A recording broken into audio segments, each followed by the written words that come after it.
13 ans, je gagnais plus d'argent que la plupart des adultes du quartier. Je pouvais même pas tout dépenser. J'avais tout ce qu'on peut avoir.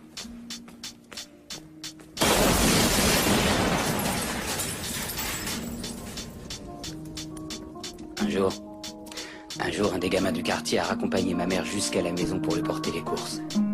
Vous savez pourquoi? Par respect.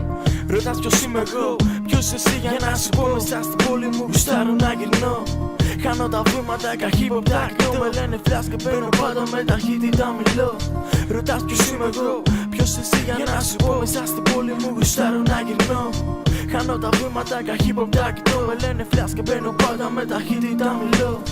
Και πόσοι MC να το σκάνε, δεν είδα κανένα. Έχουν το χάρισμα μονάχα να μιλάνε. Έχω το χάρισμα να κόβω το λαιμό καθώς κοιτάνε. Παίζω με υποσυνείδητα ρουφιάνε. Το παίζεις άνετος και την πιο δύσκολη στιγμή μόνο τα λόγια σου μας ασφυγεί σαν άνεμος. Καθώς η στάχτη σου αφήνω μες στο πέλαγος. Νιώθω δεν νιώθω τίποτα, απλώς μένω ανέπαφος. Και πόσοι MC να το ζουνε, ψαχνούμουν μόνο να γαμηθούνε και δεν το ζουνε. Δεν είναι μόνο ότι εμένα ναι μισούν, απλά δαγκώνουνε τις μπάρες μου για να έχουνε να πούνε.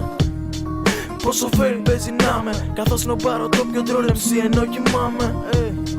Πόσο φέρει παίζει να με, καθώς με σνομπαρά στον ύπνο μου, αυτό θυμάμαι.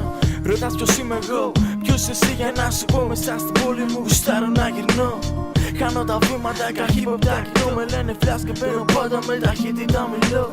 Ρωτάς ποιος είμαι εγώ, ποιος εσύ για να σου πω. Μέσα στην πόλη μου γουστάρω να γυρνώ. Χάνω τα βήματα, καχύποπ τακτό. Με λένε φλάς και μπαίνω πάντα με ταχύτητα μιλώ.